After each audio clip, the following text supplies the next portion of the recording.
1953 March 21. ആ ദിവസം രാത്രിയിൽ ഏതോ ഒരു ശക്തി എന്നെ പുറത്തേക്ക് ആകർഷിച്ചുകൊണ്ടേയിരുന്നു. മുറിയിൽ നിന്നും പുറത്തിറങ്ങി വഴികളിലൂടെ ഞാൻ നടന്നു.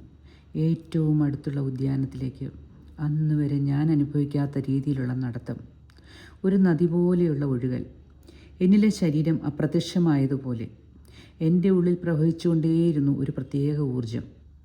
ആ ഊർജം എന്നെ മറ്റൊരിടത്തേക്ക് വലിച്ചു കൊണ്ടുപോകുന്നത് പോലെ. ഒടുവിൽ ഞാൻ ആ ഉദ്യാനത്തിലെത്തി. ഇരുട്ടിൽ ഞാൻ ചുറ്റും നോക്കി. ഒരു മരത്തിൽ നിന്ന് അപാരമായ പ്രകാശം വരുന്നത് ഞാൻ കണ്ടു. ആ വൃക്ഷം എന്നെ തിരഞ്ഞെടുക്കുകയായിരുന്നു. അതെന്നെ ആകർഷിച്ചുകൊണ്ടേയിരുന്നു. എന്നെ അതിലേക്ക് വലിച്ചടിപ്പിച്ചുകൊണ്ടേയിരുന്നു. അതിൻ്റെ തണലിൽ ഞാനിരുന്നു. എനിക്ക് മുഴുവൻ പ്രപഞ്ചവും ഒരനുഗ്രഹമായി മാറി. എത്ര നേരം ഞാൻ അവിടെ ആ അവസ്ഥയിലിരുന്നു എന്ന് പറയാൻ കഴിയില്ല. ഒരുപക്ഷെ 3 മണിക്കൂറെങ്കിലും അതിനു ചുവട്ടിൽ ഞാനിരുന്നു. ആ 3 മണിക്കൂർ ഞാൻ അളക്കാനാവാത്ത, വിവരിക്കാനാവാത്ത അനുഗ്രഹത്തിലായിരുന്നു. ശരീരത്തിനും മനസ്സിനും അപ്പുറത്തുള്ള ശാന്തമായ എന്നിലായിരുന്നു.